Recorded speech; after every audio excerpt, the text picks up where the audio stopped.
I want you to imagine this. You wake up in a room you've never seen before. It's completely dark. No windows, no lights, just silence and the sound of your own breath. You're not panicking. You're listening. And something inside you whispers, "You've been here before." That's how it begins for most dark chosen ones, not with light, not with clarity, but with darkness. And not just the physical absence of light, but the inner kind. The kind that shows up when you're abandoned, when you're misunderstood, when you're punished for being different, when you're born into chaos and wonder, why me? And this video is going to answer that question. Why were you born into shadow? Why did you have to suffer first, while others seemed to coast through life with ease? Why were you the one who always saw too much, felt too deeply, and couldn't fake normal like everyone else? The truth is profound, and once you understand it, not only will your past make sense, it will become your power source. See, we've been told all our lives that light is where wisdom lives. That truth is up there in the clouds, the stars, the mountaintops. But for the dark chosen ones, that's a lie. Our truth doesn't come from above. It comes from below.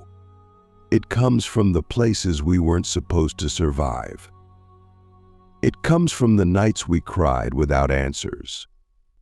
It comes from the betrayal that cracked us open and left us raw. We are not forged in heaven. We are forged in hell. But not the hell of punishment, the hell of initiation. Because here's the secret. Your pain wasn't random. Your suffering wasn't meaningless. You weren't cursed. You were coded with a frequency that this world could not handle in its current form. A frequency that would disrupt systems, question authority, collapse illusions. A frequency that would not be controlled. And so, before you could become dangerous to the Matrix tried to break you. It put you in families that couldn't see you. It put you in schools that tried to mute you. It gave you trauma, not because you deserved it, but because your activation could only happen through pressure. You were born into shadow because shadow is the only place where your true power could be unlocked. Let me explain. Click subscribe to this channel to get more profound spiritual lesson. When a soul comes into this world with a high frequency, not the soft kind, but the disruptive kind, it needs a container strong enough to hold it. And that container can only be forged through resistance. Think of diamonds. They're made in darkness, under pressure, in silence. They don't form in the light, and neither do you. This is why your life felt so heavy at times. Why you felt like you were drowning in emotions that no one else seemed to carry. Because you weren't just living your own pain, you were carving a path through it. You were learning how to see in the dark. Because here's the twist, darkness is not the enemy. Darkness is truth without illusion. It's where the masks fall. It's where the ego dies. It's where the soul speaks without filters. And that's why most people can't handle it. They avoid the dark because they're afraid of what they'll find. But you were born in it, which means you're immune to its tricks. You don't flinch when others panic. You can sit in silence, in chaos, in grief, and hear what others miss. That's your gift, but you have to claim it. Because if you don't, your power turns against you. You become overwhelmed by your own depth. You start thinking you're broken. You try to be light like everyone else, soft, palatable, digestible. And in doing so, you betray your own design. You weren't made for comfort. You were made for clarity. You weren't made to fit in. You were made to reveal. And that revelation, it starts with your own story. Look back at your life. The loneliness, the shame, the weirdness you couldn't explain. Now ask yourself, what if that wasn't dysfunction? What if that was initiation? What if the pain was the curriculum? What if the betrayal was the doorway? What if your darkest moments weren't setbacks but sacred keys? Because they were. Every time you were rejected, you were being redirected to your real self. Every time you were left behind, you were being pulled ahead of your time. Every time you were misunderstood, you were being encoded with rare vision. But you must stop waiting for permission to see it. You have to own the crown that was forged in your collapse. This isn't spiritual tourism. This is soul warfare. And you were drafted the moment you were born. But here's the miracle. You didn't just survive. You remembered. You remembered that you are not here to be loved by the system. You're here to dismantle it. You remembered that your emotions aren't weakness, they're data. You remembered that your intuition isn't paranoia, it's prophecy. And now you're being called to go deeper, to stop hiding your edge, to stop apologizing for your frequency, to stop pretending you're not a disruptor with divine intelligence. Because the world is shifting, and the ones who were forged in shadow are being activated now, not to escape, but to recode reality. And you do that by living fully as yourself, even when it confuses others, even when it triggers them, even when it costs you comfort. Because the truth is, comfort was never your path. Your path is power through presence, power through pain, power through paradox. You don't need to be more positive. You need to be more present in your truth. Because when you do that, when you stop hiding your story, your scars, your shadow, something insane happens. You unlock others. People will meet you, and something in them will break open. Not because you're trying to heal them, because you're being real. Your shadow is not a mistake. It's a frequency transmitter. And when you walk it consciously, you become unstoppable. So I ask you now, in all seriousness, what would happen if you stopped running from your own darkness and started using it as technology? Because that's the shift. From victim to vessel. From survivor to seer. From outcast to oracle. You are no longer waiting for a breakthrough. You are the break in the matrix. And the reason you were born into shadow is because light would have made you soft. But darkness made you real. And real is the only thing that can wake this world up. In the next part, we go deeper. I'll show you how your darkest moments were actually programmed activations. How betrayal, loss, and isolation were not just things you endured, but teachers that encoded you with supernatural sight, psychic precision, and energetic resilience. You'll learn how to extract power from your pain, not just to heal, but to wield. Because your past is not a wound. It's a weapon when you know how to hold it. If you're ready to remember the divine design behind our darkest chapters, let's go deeper now. Deep into the place most people run from. The place where your pain lives. The place where your voice was first muted.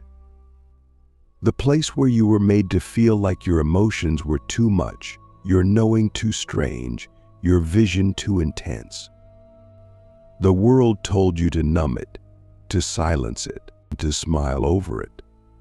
But what if your suffering wasn't meant to be silenced? What if it was meant to be decoded? See, dark chosen ones don't just suffer for no reason. There is a hidden initiation behind it all. A spiritual sequence encoded into your life experience. A divine blueprint that doesn't make sense at first, but once you understand it, everything changes. You stop asking, "Why did this happen to me?" And you start asking, "What did this awaken in me?" Because every wound you've carried, every betrayal, every heartbreak, every abandonment was not just pain.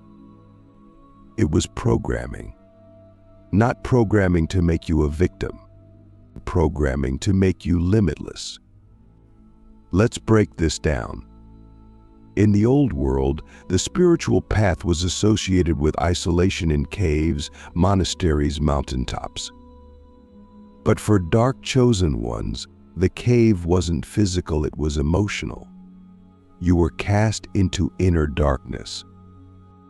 You were made to feel like you were alone in a crowd, like no one else could see the world the way you did. That wasn't punishment.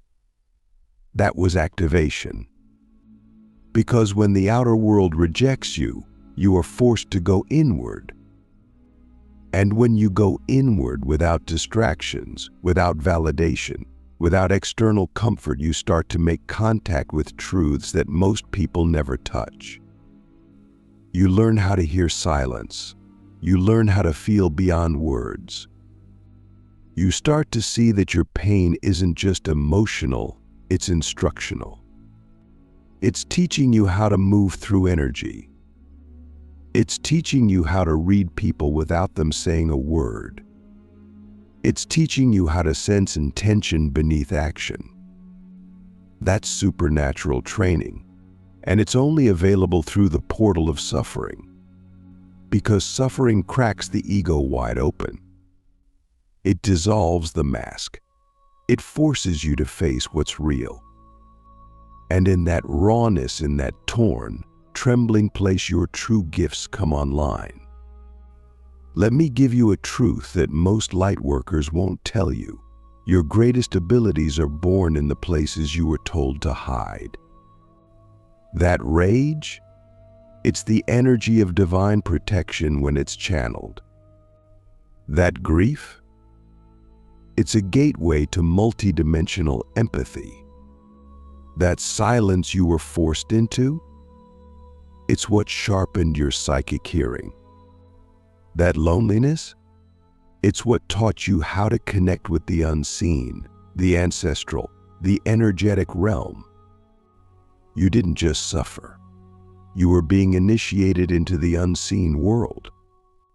And now that you've survived it, the question is, will you use it? Because here's what the shadow teaches you that the light never could. Discernment. Not everyone who smiles is safe. Not everyone who offers love is clean. You learned this the hard way. But now you can walk into any room and feel, instantly, what's real and what's manipulation. That's not paranoia. That's sacred perception. Energetic sovereignty. You know how to protect your field. You've sat in the fire of other people's projections, judgments, and gaslighting. You learned how to stay rooted in your truth, even when no one believed you. That's not trauma. That's unshakable clarity. Multidimensional vision. You see patterns others miss. You connect dots between the physical and the metaphysical. You can hear what people aren't saying. You can feel timelines shifting. You're not too intense. You're just tuned in beyond the normal bandwidth. But here's the thing. Most of us carry these gifts unconsciously, and because we don't understand them, we collapse under them. You must move from unconscious gift to conscious embodiment. You must learn how to wield your suffering as a tool, not to stay in pain, but to transmit power. You do this by changing your relationship to your story. Stop hiding it. Stop apologizing for it. Stop shrinking it so others can be comfortable. Your story is not a liability. It's a living technology. When you speak it not from a place of needing sympathy, but from a place of grounded knowing, it activates people. Because your words come from a place deeper than intellect. They come from the soul's library, written in blood, sweat, tears, and resilience. That's what makes you different. That's why people listen to you, even when you whisper. They don't know why, but your voice feels like something they forgot. Because it is. Your pain taught you how to walk between worlds. You live in this world and still hear the truth from beyond it. So play the game while remembering it's a game. To speak human words, but carry cosmic frequency. And now you must ask yourself, are you willing to stop shrinking so others can pretend the matrix is real? Because every time you mute power, every time you water down your knowing, every time you pretend to be normal, you delay the exact medicine the world needs most. You are not here for approval. You are here for activation. And your suffering? It was never here to make you a martyr. It was here to make you magnetic. Because when you carry the codes of darkness, when you've sat in the void and found wisdom there, you become a mirror for others. They look at you, and they see themselves clearer, not because you tell them what to do, but because your presence collapses their illusions. That's the power of the initiated dark chosen one. You don't preach. You transmit. And the transmission is this: I've been to the depths. I've faced the void. I've walked through betrayal, abandonment, rage, shame. And I came back with keys. Keys to liberation. Keys to remembering. Keys to sovereignty. And now, it's time to use them. But first you must fully own your path. Stop comparing your journey to others. Stop waiting for your life to look like someone else's timeline. You're not here to be relatable. You're here to be radical. And radical souls walk through radical fires. So let me ask you seriously. What would change if you believed your darkest moments were divine appointments? What would happen if you stopped seeing your pain as a detour and started seeing it as a design? Because once you do, once you fully claim the sacredness of your suffering, your entire frequency shifts. You no longer attract people who want to fix you. You attract people who are ready to be transformed by you. You no longer seek healing, you embody it. You stop trying to be spiritual. You simply become a living portal, a walking activation, a force of nature. In part 3, we go even further. You'll learn how to live as a fully activated dark chosen one, how to move through the world as a storm, a healer, a disruptor, a guide. You'll learn how to use your presence as prophecy, your pain as power, and your shadow as precision. Because hiding is no longer an option. The world is starving for realness. And you, my friend, you carry the raw truth they've been praying for. This is where everything changes. You've gone through the shadow. You've faced what most people run from. You've seen your own rage, your own grief, your own emptiness, and you've come back from it. Scarred, yes, but also encoded. Now the real question is, how do you live as the dark frequency in a world that only values light on the surface? Because this world is addicted to illusion, addicted to masks, addicted to performance. But your energy, it's raw, it's real. It's too much for people who are still trying to protect their delusions. So let's get honest. We didn't come back from the dark to play nice. We came back to interrupt the simulation. And that's exactly what your presence does, even when you say nothing. You walk into a room and suddenly, everything gets quieter. Not because you demand attention, but because your field is undeniable. You carry the weight of what you've survived. You carry the wisdom of what you've remembered.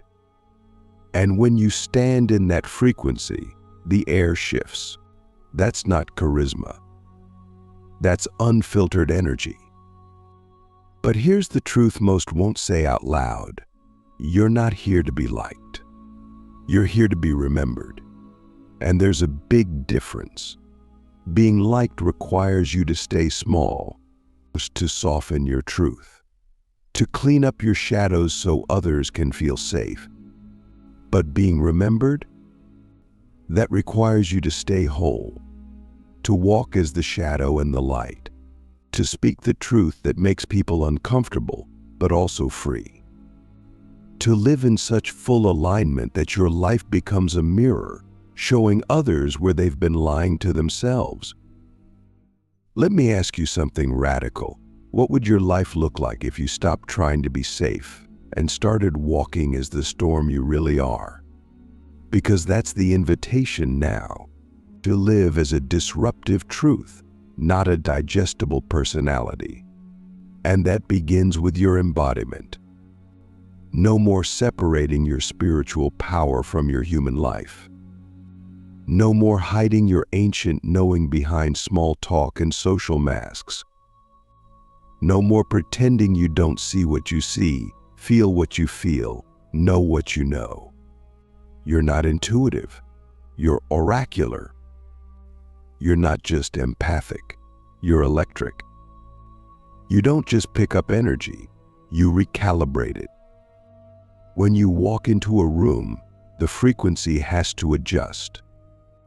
Not because you're trying to control it, but because your field won't allow falseness to stay unchallenged. That's the dark frequency. And to live like this, you need to move through life with 3 core codes. Code 1, radical presence. When you stop shrinking, you become impossible to ignore. But this presence isn't about being loud or flashy. It's about being fully in your own field, not split, not masked, not hyper-aware of what others think. Just here. Radical presence is felt when you speak slowly, clearly, directly from the body, not the mind. It's felt when you look someone in the eyes and see them without judgment, but with piercing truth. It's felt when you listen without needing to fix, perform, or prove. To cultivate this, practice daily stillness, not meditation to escape, but grounded stillness. Sit, breathe, feel your own pulse, anchor into your own root. Whisper to yourself, I do not seek attention. I anchor it. That's the frequency. Code 2, energetic precision. You cannot afford to be porous anymore. You're not here to absorb everyone's pain. You're not a sponge. You're a transmitter. That means you must know when to open your field and when to close it like a vault. Before any interaction, ask yourself, is this a space for transmission or containment? If it's transmission, you allow your truth to flow. If it's containment, you don't engage. You hold your boundary. You walk away. You do not give your energy to be understood. You give it to awaken. This is how you conserve your power. This is how you stop leaking into relationships that only want your light, but reject your shadow. Energetic precision means you no longer over-explain. You don't chase closure. You don't convince anyone of your worth. You embody it and let the field speak louder than your voice. Code 3. Creative disruption. You are not here to maintain systems. You are here to remake them. The old world was built on compliance. You were born to collapse it. So ask yourself, where am I still playing roles I've outgrown? Where are you still softening your truth to be accepted? Where are you still using spiritual language to hide your rage? Where are you still performing healing when your soul wants to burn the whole thing down and start over? This is the moment to channel that fire into creation. Write the book that's too raw. Start the business that breaks every rule. Speak the truth that no one else is brave enough to voice. You don't need a brand. You need a transmission. And that transmission will never come from trying to be palatable. It comes from being pure frequency. Let your creation be unfiltered. Let your words cut and heal at the same time. Let your presence disrupt and deliver. This is how you live as the dark frequency, or not by trying to be spiritual, but by being so real, so true, so undeniably yourself that people can't forget you, even if they want to. And yes, some will be triggered. Let them be. It's not your job to manage their nervous system. It's your job to embody the medicine they didn't know they needed. Some will walk away. Some will attack your expression. But the ones who stay, they will be transformed, because your frequency is not for the masses. It's for the initiated, and the ones who are ready for initiation will feel you before they understand you. They will hear your voice, read your words, enter your field, and something ancient in them will say, this is what I've been waiting for. So now I ask you the final, deepest question. If you stopped hiding your shadow, who would you become? If you stopped softening your power, what would you create? If you stopped splitting your spirit from your truth, what reality would you build? Because this is the moment. The time of pretending is over. The age of soft spirituality is ending. And the era of the dark chosen ones, the ones who carry shadow as sacred technology, has begun. You are no longer a seeker. You are no longer a survivor. You are no longer a light worker. You are the event, the earthquake, the spell breaker, the architect of a new world. Live like it.